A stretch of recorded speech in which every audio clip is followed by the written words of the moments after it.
Okay, it's fine. So, yes, we were talking about Negotiable Instrument Act. Okay, I'm going to present my screen now.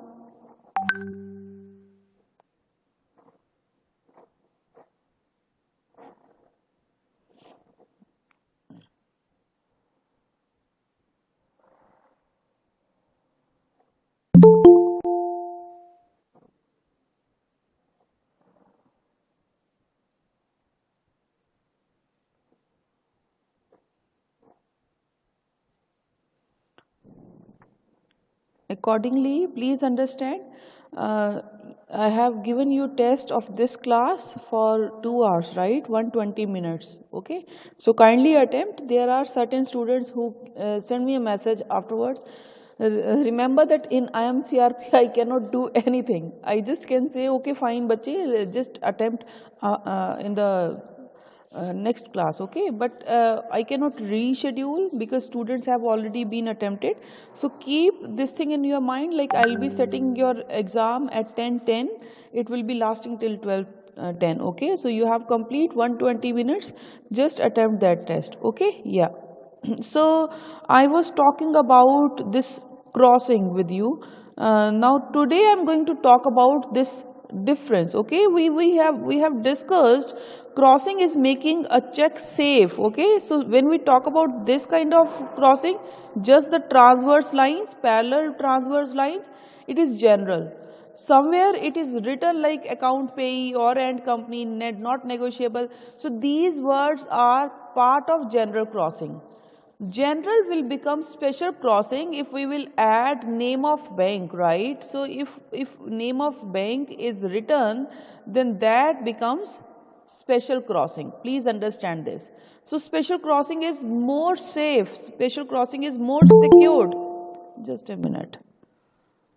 I told you earlier also that whenever you see okay, please be on time. I have to move my window from the slide to this to make you admit. Okay, yeah, please be on time.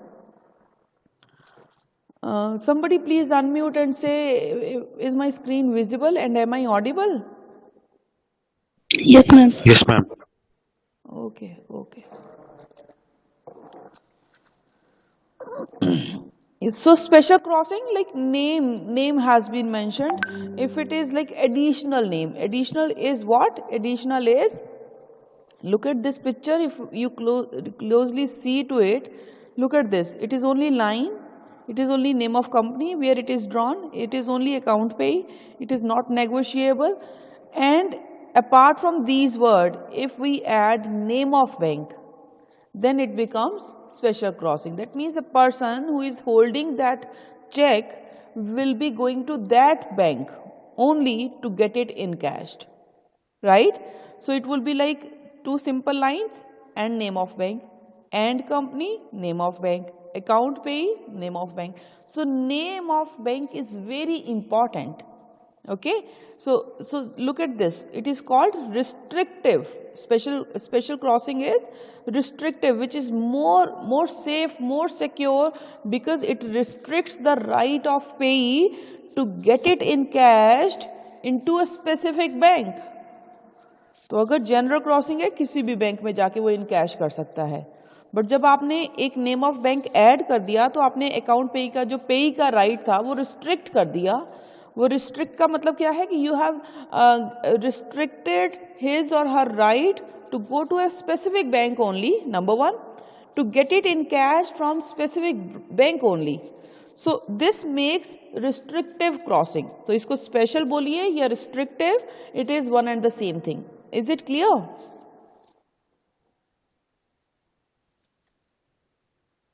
Is it clear? Yes, ma'am. Okay, okay. Now look at this. What is the difference? Understand? Just two parallel transverse lines are drawn, it is general.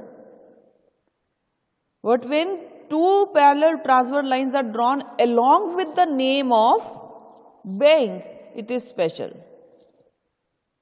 So there is basically even if no transverse lines are not there, you have mentioned the name of bank, it is special. So general may, it may be like this, right? Or special may, it may be like this. State Bank. Even if you draw lines, it's fine. Even if you don't draw lines, you just write down the name, it is fine. It will come under this special crossing line. Yes, general may money can be encashed by any banker, by any bank. But here in special, it would be done only by the bank which is being shown. It is less safe. Definitely it is less safe because you can approach to any bank to get it encashed. It is very, very safe. It is secured. You will go to that branch, you will get the payment from that branch only, that bank only. So it is safe and secured. General may be converted into special crossing anytime. Like you have a line, you just write down the name, it will be special crossing. But special crossing cannot be converted into general crossing. That means अगर आपने name लिख दिया है, इसको हटाना है तो आपको नया चेक ही देना पड़ेगा. This will not be, because cheque में कटिंग नहीं होती, राइट? तो you can not cut down and put your signature, no. So special will not be able to convert into general crossing, but yes, general crossing has a scope that it can be converted into special crossing any time. Is it clear?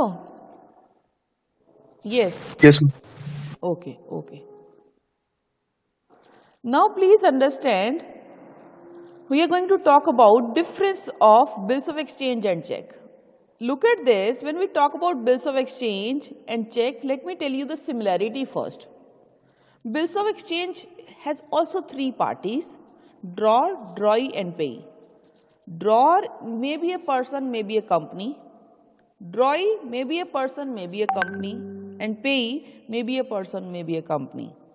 But drawer, drawee and payee are parties of bills of exchange.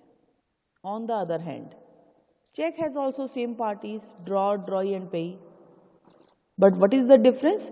Drawer may be a person or may be a company, but drawee is always a bank. That means a person is directing to make a payment to a specific person through the bank, by the bank. So check has a changed drawee. बाकी drawer और pay same हो सकते हैं. मैं draw कर सकती हूँ, right? मैंने आपको इंस्ट्रक्ट किया, मैंने आप में से ही किसी को इंस्ट्रक्ट किया, दीपक को कहा कि आप योगेश को पेमेंट दे दो, तो I am a drawer number 1, क्योंकि मैंने वो सारा लिखा है. दिस दीपक इज ए ड्रॉई और पे is Yogesh.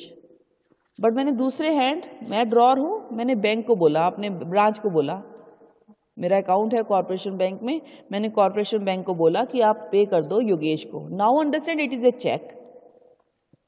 So I am a drawer number 1. Number 2, I am directing a bank, that is corporation bank. Corporation bank drawee बन गया और पेमेंट किसको करनी है? योगेश को, वो पेई बन गया. Is it clear? मैंने अभी बहुत आपको सिंपल तरीके से समझाया है. Yes, Yes, ma'am. Okay okay. Look at this. It is a written document, right, which shows indebtedness of the debtor towards the creditor, right? And it is a document used to make easy payments on demand, right? It is a check which may or may not be showing any debt. हम check किसी को जैसे हम check किसी को भी दे सकते हैं. प्लीज अंडरस्टैंड, किसी ने अपनी सर्विसेज रेंडर की, हम चेक दे सकते हैं. So normally check word is very prominent when you are salaried one, right? Initially when you don't have bank account, so first time salary is given by check. So it does not mean indebtedness. It is only making the payment easily through the bank. Then this is very normal definition difference. Section 5 is defining bills of exchange and section 6 is defining check, right? Bill may be payable on demand or on the expiry of certain period after date or site. Yes, but इसका जो period होता है, please understand, it can never be more than 3 days as grace period. तो आप या तो उसको time पे लगाओगे बिल्स ऑफ एक्सचेंज में, टाइम पे जब टाइम एक्सपायर हो गया तो 3 दिन एक्स्ट्रा मिलते हैं बस, 3 दिन में आपको लगाना जरूरी है अपना बिल्स ऑफ एक्सचेंज, अदरवाइज वो एक्सपायर्ड हो जाएगा। यहाँ 3 मंथ्स वैलिडिटी दी जाती है, दैट मीन्स चेक की आप चेक डेट के बाद 3 महीने तक आप लगा सकते हो and it is valid, payment will be granted by the bank, right. Cheque can only be payable on demand, yes it is.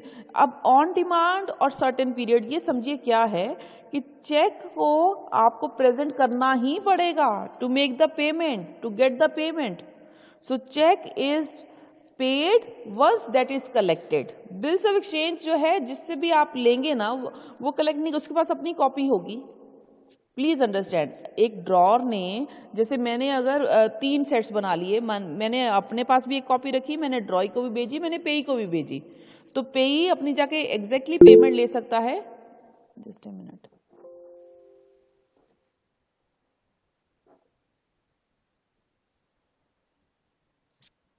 Bounce हो जाए तो फिर तो उसके चार्जेस है नोटिंग एंड प्रोटेस्टिंग।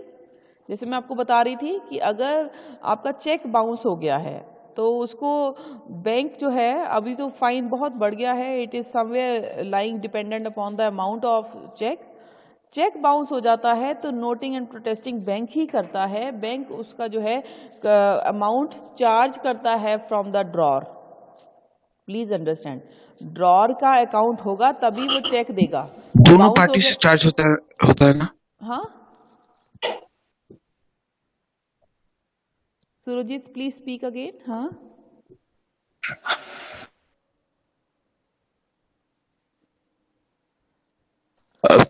वो फीस जो चार्ज होते हैं वो दोनों पार्टी से चार्ज होते हैं, मैंने सुना था। नहीं नहीं नहीं, दोनों पार्टी से नहीं चार्ज होता है, वो सिर्फ मतलब फाइन जो लेते हैं वो दोनों पार्टी से, जिन्होंने चेक दिया और अकाउंट से, मतलब जिनका होना था। नहीं नहीं नहीं, उसका क्या रूल है मैं आपको बताती हूँ। इसमें 3 केस आते हैं। नंबर 1 कि आपने जैसे चेक दिया पेई को, है ना, उसका भी उसी में अकाउंट है, तो आप जो है वो आपके अकाउंट में बैलेंस नहीं था तो पेई उसका फाइन नहीं पे करेगा, सिर्फ आपके ऊपर बैंक चार्ज लगाएगा। दूसरा होता है पेई पे भी लगता है, क्योंकि पेई अगर दूसरे बैंक को बिलोंग करता है, उसने वहां लगाया बट कैश होने के लिए आ गया एसबीआई में। जैसे एक आपका अकाउंट है एसबीआई में, मेरा भी अकाउंट है एसबीआई में, मैंने ना आपको पेमेंट करनी थी कुछ, राइट, तो मैंने एसबीआई का चेक आपको दे दिया, मेरे अकाउंट में बैलेंस नहीं था, तो जो एसबीआई है वो मेरे से चार्ज लेगा। Number 1, case number 1, is it clear? Okay okay ma'am. Case number 2 आपका डिफरेंट ब्रांच में है, राइट। आपके बैंक ने एफर्ट्स किए, आपका पीएनबी में था, मेरा एसबीआई में था, मैंने आपको एसबीआई का चेक दिया, तो पीएनबी अपने जो है अमाउंट आपको भेजेगा, तो पीएनबी आपसे इंश्योर करता है कि आप चेक कर लो कि उनके अकाउंट में बैलेंस है कि नहीं है। तो एक बैंक ने रूल बना दिया कि अगर इंटर बैंक आता है, जैसे कि पीएनबी वाले को एफर्ट्स करके एसबीआई के पास भेजना पड़ेगा, कैश लेके फिर वो आपके अकाउंट में क्रेडिट करना पड़ेगा। अब मान लीजिए कि अकाउंट में पैसे नहीं है तो आपसे भी चार्ज लेगा। मेरे वाला बैंक तो मेरे को डिसऑनर के चार्जेस देगा, मेरे को तो पड़ेंगे ही पड़ेंगे एज ए ड्रॉर, मुझे तो चार्जेस लगेंगे ही in all the cases, in all the cases. तो मेरा बैंक तो मेरे को बाउंसिंग चार्जेस लगाएगा ही लगाएगा। थर्ड केस एक स्वेयर केस होता है जिसमें कंपनी का जो है एक बार बार बाउंस होता है तो उसकी लीगल रिप्रिकॉशंस स्टार्ट हो जाते हैं। सो स्यू का राइट एक बैंक के पास आ जाता है if it is repeated one. Okay okay ma'am, thank you. रक्षिता, ओके ओके रक्षिता, इज इट क्लियर बच्चे?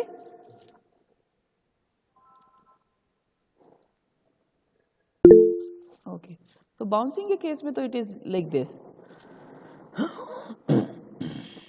Okay, so 3 days as grace is given, it is always payable at the time of presentment. Presentment का मतलब आपको present करना ही पड़ेगा, अपना चेक देना पड़ेगा और अमाउंट लेके उसको जो है एक स्टैंप लगा देता है bank, it is done, it is all clear, right. तो चेक वापस नहीं करता है, चेक आपने दे दिया वो वापस नहीं करेगा, it is always presented, it is must for the presentment. इसमें presentment need not to be there, right. Bills of exchange needs to be accepted, yes, drawee उसको एक्सेप्ट करेगा तभी वो बिल्स ऑफ एक्सचेंज वैलिड होगा। But यहाँ पे bank को accept करने की जरूरत नहीं है, बैंक तो उस डेट पे लगा देगा, बाउंस हो गया तो चार्जेस ले लेगा। सो यहाँ पे acceptance of ड्रॉई is not important. Please understand, जब मैं ड्रॉई बोल रही हूँ तो ड्रॉई, यहाँ का ड्रॉई एक पर्सन है और यहाँ का ड्रॉ, ये एक बैंक है,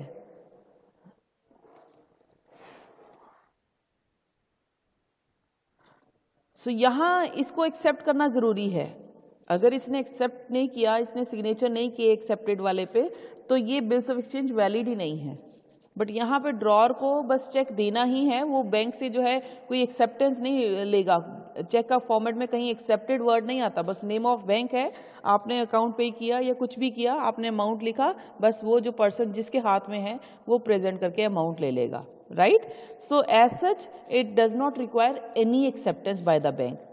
it must be stamped, yes, company के केस में तो it must be stamped not signed. जैसे मैंने आपको बताया था, signature and stamping is important and must.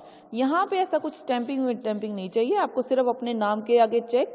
कई बैंक्स में और सेफ्टी के लिए वो बैक पे भी साइन करवा लेते हैं, but signature is must, stamping is not required. A bill may be drawn on any person, even on the bank also. Please understand. कभी आपने पेमेंट करनी है तो आप ये कह सकते हो, अगर राम ने पेमेंट करनी थी शाम को, राम ने शाम को डायरेक्ट किया to make the payment on my behalf on to my bank, कोई लोन चल रहा है, कोई ओवरड्राफ्ट चल रहा है, तो बैंकर में भी पे, हाँ, बैंकर में भी पे, कि मेरे को जो है ना आपने अमाउंट देना है, तो मेरे ये बैंक की जो स्टैंडिंग अमाउंट चल रही है वो आप ले लो। कई बार लोन के केस में, जैसे मैं आपको थोड़ा और डिटेल में बताती हूँ, कुछ एक मान लीजिए एक पर्सन ने कार खरीदी, राइट, 3 इंस्टॉलमेंट उसने दे दी हैं, अभी 10 इंस्टॉलमेंट देनी थी, राइट, 7 इंस्टॉलमेंट से पहले ही उसने अपनी गाड़ी सेल कर दी। अब जो गाड़ी सेल हुई है, प्लीज अंडरस्टैंड, तो उसकी जो इंस्टॉलमेंट है वो भी ट्रांसफर हो गई। सिमिलरली कुछ ओवरड्यू अमाउंट होता है, वो भी एडजस्ट हो सकता है by the bills of exchange, यानी कि a person is directing to make the payment to the bank on his behalf. So payee may be a banker, but cheque is always drawn on a banker, it is never paid, right, it is not paid, payee is someone different. तो यहाँ पे पेई may B bank, but यहाँ पे पेई can never be a bank. Okay, clear? Yes ma'am. और अगर bills of exchange dishonour, dishonour का मतलब बाउंस बैक, जो अभी टर्म आपने यूज की कि if it is not in cash, dishonour का मतलब होता है not in cash. Not in cash का मतलब कि आपके अमाउंट नहीं था, तो it is noted and protested. देख, ये एक लीगल टर्म है, नोटिंग एंड प्रोटेस्टिंग। सो उसकी एंट्री होती है, राइट, उस एंट्री के बाद आपके पास राइट होता है कि आप उसको स्यू करेंगे। बट अगर चेक डिसऑनर हो गया तो ये नोटिंग और प्रोटेस्टिंग नहीं, सिंपल इनके रूल्स हैं। बैंकिंग रेगुलेशन एक्ट लगता है इस पे, मैं थोड़ा सा, Indian banking regulation act 1949, Indian banking regulation act 1949, तो आपके सिंपल डिसऑनर चार्जेस पड़ जाएंगे आपको, which keeps on changing, which keeps on updating.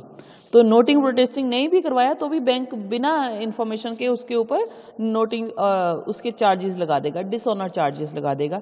यहाँ पे आप डिसऑनर के लिए, डिसऑनर हुआ है तो नोटिंग कराओगे उसको, उसके खिलाफ वो प्रेजेंट करोगे सारे डॉक्यूमेंट्स, फिर जाके आपके पास स्यू का राइट आएगा और कंपनसेशन क्लेम कर पाओगे। यहाँ पे बैंक आता है नेगोशिएबल इंस्ट्रूमेंट में, बट बैंक के ऊपर जो रूल्स एप्लीकेबल होते हैं वो इस लॉ के होते हैं। सो नोटिंग एंड प्रोटेस्टिंग नहीं करवाने की जरूरत है किसी भी बैंक को, वो सिंपली डिसऑनर चार्जेस लगा देगा। Is it clear? Okay, now another important topic जो मैं होल्डर इन ड्यू कोर्स बोलती रहती हूँ, please understand this is most important topic of negotiable instrument act. Understand that person is a holder by delivery. Please understand, delivery and endorsement and delivery, ये दो terms है which is very very important. जब आपने it is given on the name of the person, originally it is a holder. person जो कि amount receive करेगा, तो holder is actually a payee. But इसको होल्डर क्यों बोलते हैं अगर ये पेई है तो? Holder is a person. अब होल्डर का थोड़ा सा मैं 4-5 लाइंस में आपको समझाऊंगी, उसको जरा सुनिएगा ध्यान से। Holder is a person who is entitled to receive payment. Holder is a person whom document, any document, it may be promissory note, it may be bills of exchange, it may be check, any negotiable instrument is handed over for the first time. He is a original. Original का मतलब होता है he is possessing that document. So he is legally entitled to sue. मतलब वो स्यू कर सकता है, अगर उसको पेमेंट नहीं मिलती है तो वो स्यू कर देगा. तो holder is a person who is payee and he has become original possessor. Original possessor का मतलब है कि उसको जो है डिलीवरी से आपने दिया है, ओरिजिनली उसी को पेमेंट करनी थी, उसने आगे आगे पास करता गया कि मैंने इसको पेमेंट करनी है, अच्छा चलो तुम इससे इन कैश कर लेना. So it is further being done, then that becomes holder in due course. So original possessor या पेई को हम होल्डर बोलते हैं. Is it clear?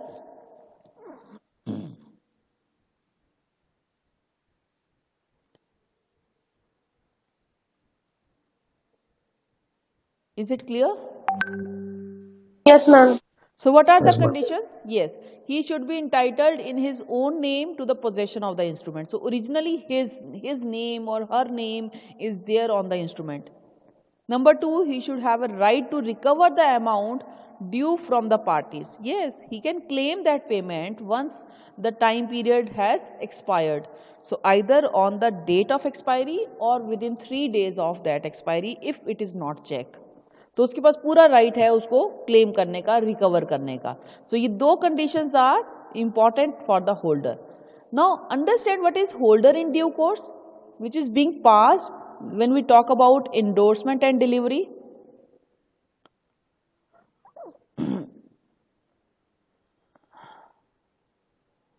Okay, please understand when we talk about delivery na, it is delivery. मतलब originally you are just giving the amount to whom you have to pay, right? Delivery से. So holder is a person जिसको हम delivery से अपना document transfer कर देते हैं.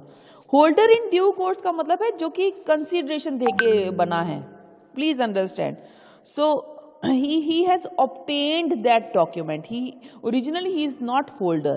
Please understand. So this is a negotiable instrument. Number 1, it may be endorsed, it may be transferred to n number of times to n number of parties before the expiry date.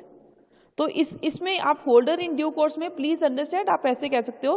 So transferable, transfer to n number of parties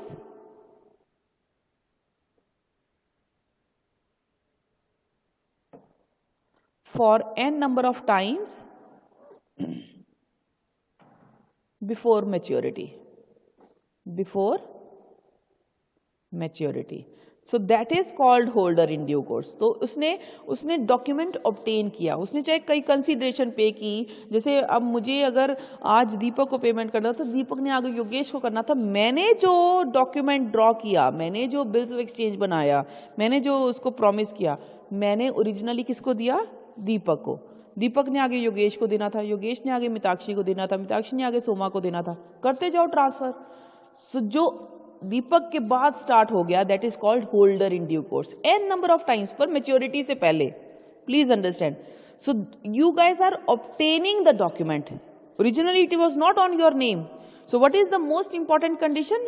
he obtained the instrument for valuable consideration. आगे उसने दिया होगा तो उसको आगे instrument मिला है, उसने गुड्स दिए होंगे, उसने अकोमोडेट किया होगा, उसने हेल्प की होगी, what ever be the nature. So it is endorsed. So somewhere you are acting as an endorser and endorsee, right बच्चे? So he has obtained it. He becomes holder of the instrument before its maturity. Please understand. Before its maturity date. So before maturity word is very very important. Clear? So title is getting transferred. Promissory है, bills of exchange है, check है, transfer किया जा रहा है. Bearer का ही check भी कर सकते हैं. जब आपने कुछ भी लाइन नहीं ड्रॉ की, बेयरर चेक है तो आप आगे पास कर सकते हो. There is no problem. So holder in due course is obtaining the document and holder is original possessor of the document. Yes, if any doubt is there. I am so sorry. Yes, if any doubt is there. Okay, good. No, ma'am. Okay, good. So, yes, मैं difference आपको अगली class में करवाऊंगी, not in the revision class. So see this. these are not holder in due course. These people, कौन से? If anything is given as a gift or there is no consideration or unlawful consideration, then that is not holder in due course. If my father is giving me something, no, it is not, I am not holder in due course. So anything received by gift, anything where consideration is not proper, anything which is not legal in terms of getting the document, so it is not holder in due course. If he is acquiring after its maturity date, still it is not holder in due course. What is important? Please understand, n number of parties can get n number of times, but before maturity. This word is very important.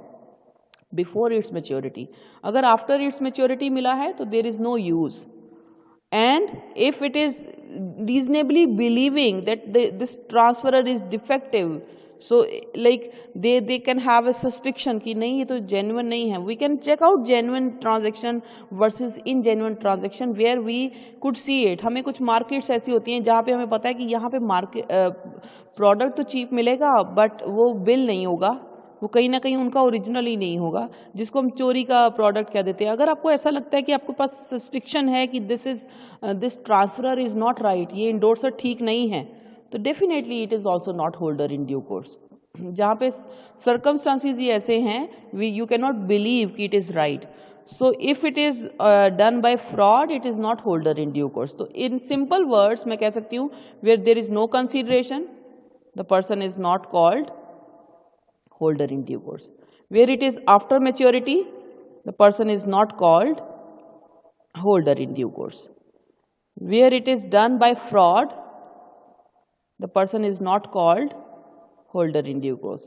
But remember, transferee या endorsee या holder in due course को पता चलना चाहिए कि ये fraud का है, अदरवाइज तो वो मान लेता है title is not defective, right. But जहाँ पे सर्कमस्टांसिस ऐसे बने हैं जहाँ पे पता ही लग रहा है कि ये ठीक नहीं है, तो उस केस में holder in due course is not the genuine person, जहाँ पे transfer is doing something fraud. Ma'am मेरे साथ ऐसा हुआ है कि एक पार्टी ने मेरे को एक बार चेक दिया था, तो मैंने वो बैंक में मतलब उसको मतलब ड्रॉ करने दिया था, तो अकाउंट में पैसा था नहीं और फिर मेरा भी पैसा डेबिट हो गया और उसका पता नहीं हुआ कि नहीं. फिर मैंने कैश मांगा, कैश चाहिए मेरे को, तो ऐसा अकाउंट में पैसा है नहीं और मेरे को चेक दे दिया. पता लग जाता है जब आप नॉर्मली चेक लेते हो तो आप एक बैंक से पूछ लेते हो कि इज दिस पार्टी राइट, क्योंकि ट्रांजेक्शन्स अब देखिए there are lots of transactions which are happening with fraud, है ना.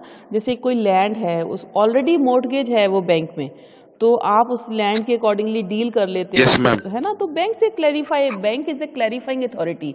तो अगर आप चेक ले रहे हो, आपको आइडिया लग रहा है, तो आप पूछ लोगे इज दिस पार्टी रिलायबल, तो बैंक आपको in the real terms reply कर देगा कि I am going to get the cheque very soon from this party, is this party reliable. तो बैंक आपको उसकी पूरी हिस्ट्री बता देगा. आज के टाइम पे you guys are very smart, you can use CIBIL report also. CIBIL data is available in the bank. हाँ, सिबिल डाटा इज अवेलेबल. तो yes, that is there. Yes ma'am, thank you. Okay. So इन तीनों cases में it is not holder in due course. Rest is fine. अगर आप originally किसी से obtain कर रहे हो फॉर द कंसिडरेशन, जो ऑब्टेनिंग अथॉरिटी है वो holder in due course, original possessor is holder. Yes, this is all for this class. In case you have any doubt, just let me know. Otherwise I'll be ending this class at 10:10. Your test would start. Yes, in case you have any doubt, just let me know. Okay. No ma'am. Okay. Fine. So we'll meet after lunch. In case you have any doubt, please come out with your doubts. I'll be clarifying it. I'll be explaining that topic. Ma'am. I'll not start any new topic in that Okay, class. ma'am. Yes. Anything you want to say, please. Ma'am, please share this PPT. Yes ma'am. Haven't I shared it? No, ma'am. Okay.